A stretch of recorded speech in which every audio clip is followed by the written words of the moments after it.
तो guys invincible का episode number 8 आया और खत्म हो गया इनविंसिबल सीजन 2। और अगर तुमने इसके बारे में बिल्कुल भी नहीं कुछ जानते हो, इसके बारे में कुछ भी पता होता नहीं है, तो मेरी ये वीडियो जरूर देखना। इस वीडियो में मैंने काफी अच्छे से रिव्यू किया है चीजों को। इस वीडियो को देखने से पहले मैं यही बोलूंगा कि ये वाली वीडियो देख लेना, फिर इनविंसिबल पूरा शो देख लेना, फिर ये देख सकते हो, बिकॉज इसमें बहुत सारे स्पॉयलर्स हैं। शुरुआत करते हैं पहले सीजन के पहले एपिसोड से, जिसमें सबसे बड़ा बवाल होता है। एक हमें इंट्रोड्यूस कराई जाती है एक ऐसी दुनिया जिसमें एकदम जस्टिस लीग की पैरोडी जैसे हीरोज एग्जिस्ट करते हैं, और इसमें हमारा मेन कैरेक्टर इनविंसिबल, इसको भी इंट्रोड्यूस कराया जाता है कि अपनी पावर से धीरे धीरे उभर ही रहा होता है। टीनेजर की प्यूबर्टी इसको हिट ही की होती है। और एग्जांपल के लिए पहले एपिसोड में ये पूरा का पूरा गार्बेज वाला जो बैग होता है उसको जब फेंकता है तो उसको मतलब पता चलता है कि वो कितना ज्यादा पावरफुल है। उसके पावर धीरे धीरे अनलॉक हो रहे होते हैं। एक्सेलरेशन ड्यू टू ग्रेविटी की वजह से जो गार्बेज का बैग होता है वो धरती पे वापस आ जाता है और लोग मर जाते हैं काफी अच्छी तरह से। और एपिसोड की एंडिंग में जो चीजें होती हैं, तो ओमनी मैन गार्डियंस की पूरी टीम को मार देता है और हमें ऐसा लगता है कि मतलब उसको कोई कंट्रोल कर रहा है, वो अपने दोस्तों को क्यों मार रहा है। इन सारी चीजों से शुरुआत होती है पहले एपिसोड की। एंड हमें ऐसा लगता है कि ओमनी मैन को कोई कंट्रोल कर रहा था, उसके माइंड को कोई कंट्रोल कर रहा था, और वो अपने ही दोस्त गार्डियंस को क्यों मारेगा, क्योंकि कुछ देर पहले उनके साथ मिलकर वो लड़ रहा था। हमें ऐसा लगता है कि वो कंट्रोल कर रहा है उसको, कोई मतलब कुछ तो गड़बड़ है। पहले एपिसोड के बाद दूसरे, तीसरे, चौथे और पांचवें एपिसोड तक के लोग काफी ज्यादा फोकस करते हैं इनविंसिबल जो उसकी लाइफ होती है, डेली लाइफ, उसको काफी ज्यादा फोकस करते हैं। पहले एपिसोड के बाद पांचवें एपिसोड तक हमें ऊपर ऊपर से यही बताया जाता है कि जो नोलन है उसने मतलब गार्डियंस को कोई ना कोई वजह से मारा है, और क्यों मारा है, उसको कोई कंट्रोल कर रहा था। ये पूरे एकदम सस्पेंस बना के रखते हैं इस चीज को, ठीक है। इससे पहले भी नोलन ने अपनी स्टोरी बताई थी कि जिस ग्रह से आया है वहाँ के लोग बहुत ज्यादा हेल्पफुल हैं, कमजोरों की हेल्प करते हैं। हमें आगे एपिसोड में बताया जाएगा कि विल्टरमाइट जो है वो उनका असली राज क्या है, और नोलन जो है उसने अर्थ के सुपर हीरोज को मारा क्यों। ओमनी मैन की जो वाइफ होती है वो काफी ज्यादा मतलब शक करती है नोलन के ऊपर, और एपिसोड 7 में इसका पे ऑफ देखने को मिलता है। उनका जो मैरिज होता है वो डैमेज हो जाता है, वो दोनों अलग हो जाते हैं। नोलन गुस्सा होकर वहाँ से चला जाता है, और जो उसकी वाइफ होती है वो सीजल के पास जाती है। सीजल जो होता है वो ये बोलता है कि मुझे पता है नोलन ने ही मारा है सारे गार्डियंस को, लेकिन वो पता लगाना चाहता है कि उसने क्यों ऐसा किया। उसके बाद होता ये है कि नोलन को रोकने के लिए सीजल जो होता है उसके घर में बहुत सारे फोर्स भेज देता है उसको मारने के लिए, लेकिन चीजें फक्ड अप हो जाती हैं वहां पर, और ये बंदा मर जाता है वहां पर। इसके बाद नोलन को रोकने के लिए इमोर्टल, एक काइजू और बहुत सारे हाइब्रिड्स जो होते हैं, ये बहुत सारे रोबोट्स जो होते हैं, उनको भेज देता है, लेकिन कुछ नहीं होता गाइस। ये काइजू जो होता है नोलन के ऊपर भारी पड़ता है, लेकिन तब तक जो मार्क होता है वो आ जाता है अपने पापा को बचाने के लिए, और वो जब पापा को बचाता है अपने, फिर उसके पापा बहुत सारी चीजें बताते हैं उसको। मतलब एपिसोड 7 का एंड इसी पॉइंट पे होता है कि हाँ, मार्क ने अपने पापा को बचा लिया है, और बोलता है मार्क मैं तुम्हें कुछ बताना चाहता हूँ बेटा, ठीक है। और एपिसोड खत्म हो जाता है, और एपिसोड 8 की शुरुआत इसी चीज से होती है, और ये फिनाले होता है इनविंसिबल का। One of the best episode होता है ये, बिकॉज ये एपिसोड इतना ज्यादा बवाल था। मतलब इस एपिसोड की शुरुआत ही नोलन और मार्क की कॉन्वर्सेशन से होती है। नोलन अपने प्लेनेट के लोगों के असली राज से पर्दा उठाता है। वो बताता है कि उसके प्लेनेट के लोग जो होते हैं वो कुदरत के नियम को मानते हैं कि जो अगर कमजोर है उसकी वो परवाह नहीं करते, जैसे कुदरत नहीं करती है। सुनामी आएगी लोग मरेंगे, भूकंप आएगा लोग मरेंगे। मतलब नेचर की जो पूरी फिलोसफी है कि अगर आप कमजोर हो तो नेचर आपकी परवाह नहीं करेगा, आपको मरना होगा। मतलब इस टाइप की चीजों को मानते हैं। और नोलन जो होता है वो बताता है कि उसके प्लेनेट के जो लोग होते हैं वो प्रोटेक्टर्स नहीं कॉन्करर्स हैं। वो पूरे ब्रह्मांड में जितने भी प्लैनेट्स हैं उनके ऊपर मतलब राज करना चाहते हैं, ताकि वो जो विल्टरमाइट की जो किंगडम है उसको काफी एक्सपैंड कर सके। और अर्थ के लोग अगर इस चीज को नहीं मानेंगे तो अंजाम बहुत ही बुरा होगा, बहुत ही ज्यादा डेडली होगा। लेकिन मार्क जो होता है वो अपनी पापा की इस बात को बिल्कुल भी नहीं मानता है, एंड वो रेजिस्ट करता है, वो रोने लग जाता है, वो सवाल खड़े करता है उसके सामने कई सारे। लेकिन नोलन पूरे एपिसोड में उसके ब्रेन वॉश करने में लगा हुआ होता है। ऐसी बहुत सारी चीजें होती है जो नोलन उनको बोलता है, लेकिन काइंडनेस और ह्यूमैनिटी इनविंसिबल के अंदर जो उसकी माँ ने कूट कूट के भरी होती है वो सारी चीजें दिखती हैं इस पूरे एपिसोड में गाइस। मतलब इस एपिसोड में मतलब इस तरह से दिखाया है चीजों को, मैं मतलब बता नहीं सकता। नोलन इस तरह से लोगों को मारता है, कुचलता है इनविंसिबल के सामने, और इनविंसिबल जो होता है वो देखता है, अपने बाप को रोकता है, जिनको वो बचा सकता है उनको बचाने की कोशिश करता है। मतलब ये पूरा एपिसोड 8 इतना डार्क टोन पे चलता है मैं बता नहीं सकता। और ये ट्रेन वाला आइकॉनिक एक्शन सीन जो बहुत ही ज्यादा ब्रूटल है, ये इसी एपिसोड में होता है गाइस। इस ट्रेन वाली सीक्वेंस के बाद चीजें और भी ज्यादा ज्यादा डार्क होती चली जाती हैं, जैसे कि ये पेट बोल देता है अपनी वाइफ को और बहुत ही ब्रूटली पीटता है। इतना ज्यादा इतना फ्रस्ट्रेटेड होता है नोलन, मतलब वो किसी भी तरह चाहता है कि उसका बेटा इनविंसिबल किसी तरह उसके साथ हो जाए। एनिमेटेड शोज में इतना ब्रूटल कभी भी कोई नहीं हुआ है जितना इसमें इन्होंने कर दिया था। और साथ ही साथ जो डायलॉग्स वो बोलता है वो भी काफी ज्यादा मतलब मार्क को ब्रेन वॉश करने की पूरी कोशिश करता है नोलन, लेकिन इतना पिटने के बाद, इतना सब कुछ होने के बाद भी वो इनविंसिबल को मतलब मार्क को चेंज नहीं कर पाता है। ये सबूत है कि अगर आपकी परवरिश अच्छी हुई हो, आपकी मम्मी ने आपकी परवरिश बहुत अच्छी की हो, कितना ही बड़ा कोई विल्टरमाइट क्यों ना आ जाए, आपका ब्रेन वॉश वो कभी नहीं कर सकता। और यही सेम चीज इस एपिसोड में दिखती है। और एक पॉइंट पे तो आपको ऐसा लगता है कि यार अपने बेटे को मार देगा क्या ये, मतलब इतना हरामी बाप कोई कैसे हो सकता है। इस एपिसोड में वो बोलता है कि 100 साल बाद तुम्हारे पास क्या रहेगा मार्क, तुम्हारे पास कुछ भी नहीं रहेगा, ना तुम्हारी माँ रहेंगी, ना ये ह्यूमंस रहेंगे, ये कीड़े मकोड़ों की तरह मर जाएंगे, तुम क्या करोगे। नोलन ये सारी चीजें बोल के मार्क का ब्रेन वॉश करने की कोशिश करता है, लेकिन हमारा इनविंसिबल जो होता है वो बोलता है कि मेरे पास आप होगे डैड, 100 साल बाद अगर मेरे पास कुछ होगा तो आप होगे, मेरे पिता मेरे साथ होंगे। ये बात सुनता है, उसकी जो अंदर से थोड़ी सी ह्यूमैनिटी आ गई थी ह्यूमंस के साथ रहकर, वो जाग जाती है एंड नोलन वहां से चला जाता है। और इसी पॉइंट पे पूरे का पूरा शो जो होता है वो खत्म हो जाता है। और सीजन 2 के लिए हम लोग काफी एक्साइटेड हो जाते हैं, जिसके लिए हम लोगों ने 3 या 2 साल वेट किया गाइस। अब देखो इनविंसिबल सीजन 1 में और 2 में भी बहुत सारे साइड बाय साइड स्टोरी चल रहे होते हैं। और लिजर्ड फैमिली करके एक है, मतलब लिजर्ड ग्रुप करके है एक, ठीक है, जिसका भी सीजन 2 में काफी अच्छे से यूज किया गया। तो सीजन 2 में जो फिलर एपिसोड चल रहे थे पहले सीजन में, उन सारी चीजों को काफी अच्छे से यूज किया है सीजन 2 में। तो शुरुआत करते हैं पहले एपिसोड से गाइस। इसमें विल्टरमाइट वाला जो सेंट्रल स्टोरी है उसी के ऊपर मैं काफी ज्यादा फोकस करूंगा इस वीडियो में। फिलर स्टोरी जिसकी मैंने बात करी है वो सारी चीजें थोड़ी बैकग्राउंड में चल रही होती है, लेकिन वो भी बहुत अच्छी है। सीजन 2 में तो वो और ज्यादा अच्छी हो जाती है। तो सीजन 2 के एपिसोड नंबर 1 में मल्टीवर्स को काफी अच्छे से सेटअप करते हैं। सिर्फ एक ही डायमेंशन ऐसा होता है जहां पर मार्क नोलन का साथ नहीं देता है, और वो हमारा डायमेंशन होता है। जो मेन डायमेंशन में स्टोरी चल रही है वो डायमेंशन होता है। तो ये जो कैरेक्टर होता है मल्टीवर्स को काफी अच्छे से जानता है, बिकॉज ये पोर्टल खोल सकता है मल्टीवर्स में, कहीं भी जा सकता है। तो ये जितने भी अपने वेरिएंट्स होते हैं उनके साथ मिलके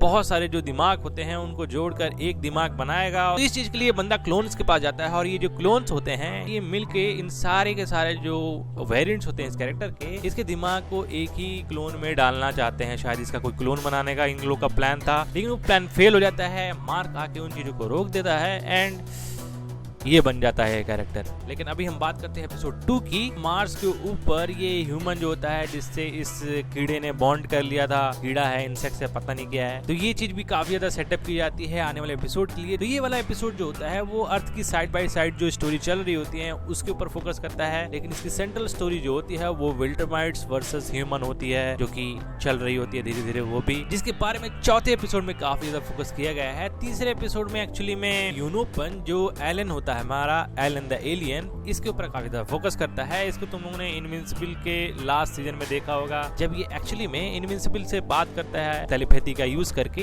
इसकी पावर जो होती है टेलीपैथी है, मतलब स्ट्रॉन्ग के साथ साथ ये टेलीपैथी की पावर को यूज कर सकता है। एंड इस पावर का यूज करके वो एक बार में जिसको देखेगा उससे मन ही मन बात कर पाता है। तो ये काफी अच्छी पावर है इसकी। और एक फन फैक्ट ये है कि स्पेस में आप बोल नहीं सकते, वहां पर साउंड नहीं ट्रेवल करता है। तो टेलीपैथी की पावर इसकी बहुत काम आती है स्पेस में किसी के साथ भी बात करने में। इसकी ओरिजिन के ऊपर काफी ज्यादा फोकस किया जाता है कि किस तरह से विल्टरमाइट के लोग जो होते हैं उनके प्लैनेट पे काफी ज्यादा हमला कर देते हैं। एक शिप में कुछ लोग बच के वहां से चले जाते हैं, उसके बाद उन्होंने अपनी पॉपुलेशन को, ठीक है, आर्टिफिशियल तरीके से बढ़ाया होता है। और इसमें काफी अच्छी विल्टरमाइट की फाइट भी दिखाई जाती है इस कैरेक्टर के साथ, एलन द एलियन के साथ, ठीक है, जिसमें विल्टरमाइट कितने हरामी होते हैं पता चलता है। तो इस एपिसोड के लास्ट में एक एलियन आता है जो मार्क को बोलता है कि उसका प्लैनेट खतरे में है, ठीक है, उसकी हेल्प चाहिए। और वो मार्क को किसी भी तरह लेके जाता है अपने प्लेनेट पर। वो जिस प्लेनेट पे लेके जा रहा होता है वो हमें नेक्स्ट एपिसोड 4th एपिसोड में दिखाई जाती है, जो कि स्टोरी के हिसाब से काफी ज्यादा अच्छी है। तीसरा एपिसोड जहाँ पर खत्म हुआ था, नोलन बोलता है हेलो बेटे, वहीं से एपिसोड शुरू होता है। और इस एपिसोड में हमें पूरा अच्छे से बताया जाता है कि नोलन किस तरह से गिल्ट में था, वो किस तरह से सैड था अपने, ठीक है, पुरानी जितनी भी बातें होती हैं उनको लेकर। जो ह्यूमन इमोशन उसके अंदर आ गया है उसके साथ वो काफी ज्यादा सफर कर रहा होता है। अर्थ पे रहते रहते उसके अंदर भी जो थोड़ी सी ह्यूमैनिटी आ गई है उसको लेके वो काफी ज्यादा परेशान होता है। इस चीज को काफी अच्छे से दिखाया गया है म्यूजिक के साथ, आप फील करते हो उस चीज को, मतलब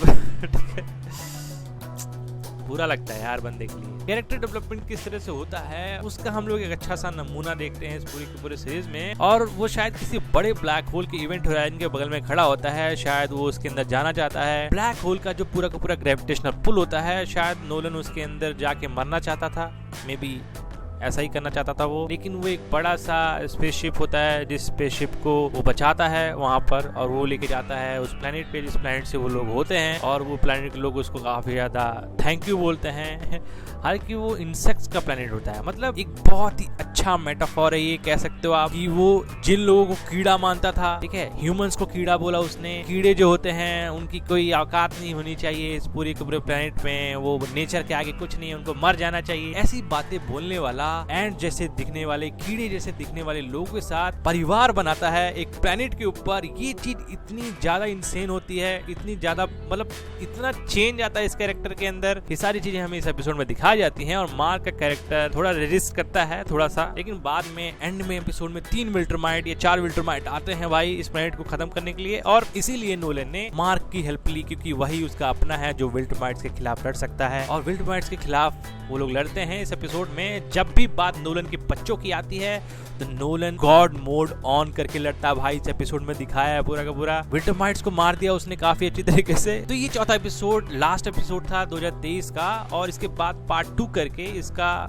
जो बाकी के 4 एपिसोड थे वो 2024 में रिलीज हुए थे। स्टोरी के हिसाब से काफी ज्यादा मस्त एपिसोड था ये। मतलब इस सीरीज की एक्शन सीन्स की भी बात करें तो बहुत ही अच्छे से एनिमेट किए हैं इनको, मतलब बवाल एनिमेशन है गाइस के। इन्होंने जो टाइम लिया था वो काफी अच्छे से इन्होंने यूज किया है। तो ये जो चौथा एपिसोड होता है काफी अच्छे क्लिफ हैंगर पे खत्म होता है। जो मार्क होता है वो अधमरा हो जाता है, और जो नोलन होता है उसको विल्ट्रम की जेल में लेके चले जाते हैं वो लोग, जहाँ पर उसको ये लोग मार देंगे, ठीक है। तो एक बहुत अच्छे नोट पे पूरी की पूरी ये पार्ट 1 खत्म होता है सीजन 2 का। पार्ट 2 2024 में आया था, और इसका एपिसोड 5 जो आया बहुत ही बवाल तरीके से होता है। जैसे कि मैंने बताया कि शुरू के जो फिलर एपिसोड थे, लिजर्ड वाले जो गैंग के लोग थे, और मार्स प्लेनेट वाली जो प्रॉब्लम चल रही थी, उन सारी चीजों को इस एपिसोड में बढ़िया से सेटअप करते हैं। जो हमारा इनविंसिबल मार्क होता है वो 2 महीने के बाद उस प्लेनेट से चला आता है अर्थ पर अपने भाई को लेकर। जो लिजर्ड गैंग है वो गार्डियंस जहाँ रहते हैं वहाँ पर हमला कर देते हैं, और इसका एंड इतना बवाल होता है। रेक्स और उसके टीम के लोग जितने भी होते हैं वो लिजर्ड गैंग से लड़ते हैं, और उसमें इतनी बुरी तरीके से वो पिटते हैं, मतलब जो डुप्लीकेट होती है वो नहीं बच पाती है। और वो जो एंटमैन जैसी जो कैरेक्टर थी जो छोटी हो जाती थी, उसके साथ इतना बुरा होता है, मतलब ठीक है, मतलब पूरी टीम के एकदम अच्छे खासे लग जाते हैं। और बगल के प्लेनेट मार्स में जो चीजें चल रही हैं उसके लिए इनविंसिबल, ईव और बाकी जो टीम के मेंबर्स होते हैं इमोर्टल जैसे हैं, वो सब जाते हैं और वहां पर फंस जाते हैं। और एपिसोड 5 खत्म हो जाता है गाइस। एपिसोड 6 में इसका काफी अच्छा सा पे ऑफ देखने को मिलता है। रेक्स जो होता है वो अपने टूटे हुए हाथ से लड़ता है, उसके सिर में गोली लगती है, वो खून निकल रहा होता है, लेकिन फिर भी वो लड़ता है भाई। और जिस तरह से इसका एडेप्टेशन किया गया है, कॉमिक बुक में जैसे पैनल्स थे वैसे ही एकदम बैड एस तरीके से एनिमेट किया गया है। और इस वाले एपिसोड में ये जो मार्स पे जितनी भी प्रॉब्लम चल रही थी उसको भी काफी अच्छे से फिक्स आउट कर देते हैं लोग। एंड 7 एपिसोड में अनीशा नाम की ये कैरेक्टर आती है। ये कैरेक्टर जो होती है वो मार्क को थ्रेट देती है कि हम तुम्हारी गर्लफ्रेंड को मार देंगे, हमारे साथ मिल जाओ, ये तो बहुत बुरा होगा। काइजू आता है, काइजू के साथ इनविंसिबल लड़ता है, और अनीशा भी साथ देती है, और वो एक तरह से बताती है कि हम लोग कॉन्कर करते हैं, इंसानों को मार के हमें कुछ नहीं मिलेगा, तो मान जाओ, मिल जाओ, हमारे गुलामी कर लो, ठीक है। इस तरह की कुछ चीजें वो बोलती है अनीशा। लेकिन इनविंसिबल जो होता है वो बिल्कुल भी नहीं मानता है, वो उससे लड़ता है काफी देर तक। और सीजल जो होता है वो मार्क को बोलता है कि अभी के लिए हाँ बोल दो, बाद में हम कोई नतीजा निकाल लेंगे। लेकिन मार्क बोलता है मुझको मार दो,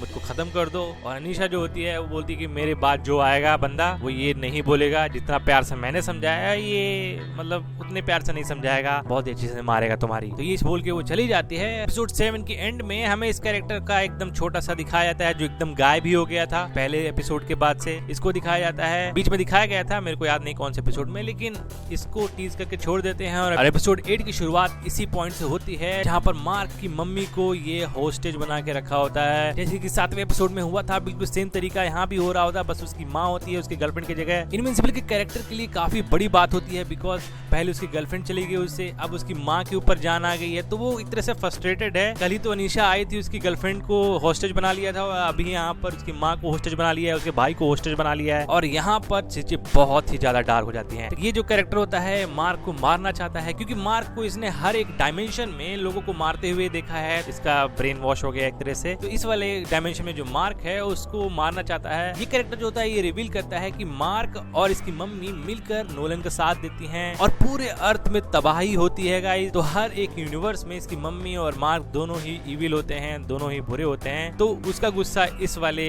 डायमेंशन में निकाला है जहाँ पर ये दोनों अच्छे हैं। और ये एपिसोड काफी ज्यादा ईस्टर एग से भरा हुआ था, जैसे कि ये कैरेक्टर जो होता है ये पोर्टल्स खोल के इसको डायनासोर वाले एज में भेज देता है जहाँ पर डायनासोर इवॉल्व होकर इंग्लिश या हिंदी बोल रहे हैं। और ये वाला जो डायमेंशन है इसमें कभी एस्टेरॉइड गिरा ही नहीं था, जिसकी वजह से जो डायनासोर्स थे वो मरे ही नहीं थे। जो डायनासोर्स हैं वो अभी भी एग्जिस्ट करते हैं इस वाले डायमेंशन में, और वो एक तरह से मेटा जोक भी मारते हैं कि ये तो होमो सैपियन है। इसका जो टेस्ट है मैंने लास्ट टाइम कब चखा था मुझे याद भी नहीं है, तो मैं इसको खाने वाली हूँ। मतलब इस तरह से काफी अच्छे मेटा जोक्स थे। और उसके बाद दूसरा पोर्टल खुलता है जिसमें स्पाइडरमैन के यूनिवर्स में जाता है। भाई स्पाइडरमैन का काफी अच्छा खासा रेफरेंस दिया है, जिसमें स्पाइडरमैन 2 में जो डॉक ऑक विलन दिखाया गया था उसको भी दिखाया जाता है इसमें, जो कि बहुत ही बवाल था। तो ऐसे कई सारे डायमेंशन खोल कर ये मार्क को इधर उधर भेजता है। ज़ॉम्बी वाले डायमेंशन में जाता है ये, ठीक है, जहाँ पर उसके दोस्त ज़ॉम्बी बन चुके हैं। और उसके बाद ये बैटमैन वाले डायमेंशन में भी जाता है जहाँ पर वो बैटमैन से लड़ते हुए एक जोक भी मारता है कि तुमने अपने नाम के ऊपर बिल्कुल भी मेहनत नहीं की। और उसी के साथ साथ ये कैरेक्टर कुछ ज्यादा ही डार्क हो जाता है बात करते करते। और मार्क जब आता है पोर्टल खोलकर वो ये चीजें देखता है कि उसकी माँ के साथ क्या हुआ है, और उसके बाद वो बहुत ज्यादा मैड हो जाता है और वो अपना आपा खो देता है। और इस कैरेक्टर के साथ जो चीजें करता है बहुत ब्रूटल होती है वो चीजें। हालांकि इन सब चीजों के दौरान हमें पता चलता है कि मल्टीवर्सल ट्रैवल करने से उसकी शायद पावर्स कम हो जाएंगी, और ये इनविंसिबल सोचता है कि उसकी पावर्स अगर कम हो गई हैं तो वो होल्ड बैक करना छोड़कर खुल कर लड़ता है। और खुल कर लड़ने के बाद जो ब्लड बात होती है, जो ब्रूटलिटी हमें दिखाई जाती है, जैसे कि पहले सीजन में मार्क को उसके पिता ने नोलन ने जिस तरह से पीटा था वही सेम चीज यहाँ पर रिपीट होती है, लेकिन अलग तरह से होती है। ये बहुत ही ब्रूटली मर्डर करने के बाद इंटेंशनली वो काफी ज्यादा गिल्ट में होता है मार्क, वो एक तरह से काफी ज्यादा डार्क हो जाता है इस पॉइंट पे। और जो शुरू से ही इंट्रो ब्लू होता हुआ नजर आ रहा था उसकी फोरशैडोइंग मतलब हर एक इंट्रो में ये लोग कर रहे थे, उसका रीजन मैं बताता हूँ, मैं अच्छे से समझाऊंगा ना। तो ये जो पूरा ब्लू और ब्लैक कलर का जो ये ओवरऑल पूरा का पूरा इंट्रो था, ये इस चीज को फोरशैडो करता था या फिर इस चीज को सेटअप करता था कि जो मार्क का कॉमिक बुक में जो ब्लैक और ब्लू कलर का जो सूट होता है मार्क का, मेरे को लगा उस पर ज्यादा फोकस करेंगे, लेकिन ऐसा नहीं है। कॉमिक बुक्स में ब्लैक एंड ब्लू सूट जो था इनविंसिबल ने तब पहना था जब वो बहुत ही ज्यादा डार्क चीजों से वो सफर कर रहा था, बहुत सारी ऐसी डार्क चीजों उसने कर दी थी। इसकी वजह से मतलब आप ये कह सकते हो, मतलब मेरा कहने का मतलब ये है जिस तरह से जैसे कि स्पाइडरमैन जब वेनम के साथ बॉन्ड करता है और जो उसका सूट बनता है, और तुम देख भी सकते हो लास्ट के क्लाइमेक्स के फाइट में भी हमारे मार्क का पूरा सूट फट जाता है, सिर्फ ब्लैक एंड ब्लू कलर का शेड जो होता है वही बचता है। येलो कलर के जितने भी शेड्स होते हैं वो सारे के सारे चले जाते हैं। और एपिसोड के एंडिंग में उसके डार्क टोन को काफी ज्यादा सेटअप किया गया है कि जब वो अपना आपा खो देता है तो कितना बुरा फाइट करता है, कितना बुरा लड़ता है, इस चीज पे ऊपर ज्यादा फोकस करता है। एंड जब ये इस प्लैनेट पे फंस जाता है तो इस अदर डायमेंशन की जो ईव होती है ये बात बोलती है कि जो तुम बन गए हो शायद तुमको वो अच्छा नहीं लगे, कि मतलब ये काफी अच्छा खासा सेटअप है सीजन 3 को। और सीजन 3 में क्या होंगी इसके लिए मैं काफी एक्साइटेड हूँ। वहीं पर नोलन और जो ये एलन द एलियन है ये भी आपस में कुछ न कुछ खिचड़ी पका ही रहे होते हैं जो विल्ट्रम जेल है वहाँ से निकलने के लिए। और इस सीन में हमारा जो नोलन होता है वो बोलता है I think I miss my wife। मतलब इस चूतिये ने पिछले वाले सीजन में अपने वाइफ को पेट बोला था, और इतना अच्छा कैरेक्टर डेवलपमेंट के बाद इसने बोला आई मिस माई वाइफ। मैंने बोला ना कि इस कैरेक्टर के अंदर जो थोड़ी बहुत ह्यूमैनिटी आ गई है अर्थ पे रहते रहते, ये सारी चीजें उसी का नतीजा है। और अनीशा जो कैरेक्टर है वो भी मेरे को लगता है आगे चल के मार्क या जो विल्टरमाइट जो बगावत पे उतर आए हैं उनका साथ ही देगी। ये वीडियो यहीं तक थी, मैंने बहुत लंबी चौड़ी बात की है, ठीक है। हो सकता है 1-2 साल लगे सीजन 3 आने में, मैं बहुत मिस करूंगा इनविंसिबल को। लोकी लेवल शिट था ये पूरा का पूरा, मेरे को लगता है जैसे लोकी ने सीजन 2 में एकदम खोल के रख दिया था हमारे दिमाग को, बिल्कुल वैसे ही इसने भी खोल के रख दिया है हमारे दिमाग को। बहुत मजा आएगा आने वाले सीजन्स में। अगर आपको वीडियो अच्छी लगी लाइक एंड सब्सक्राइब करना। मैं मिलता हूं आप लोग किसी दूसरी वीडियो में किसी दूसरे टॉपिक के ऊपर बात करते हुए, तब तक के लिए बाय बाय।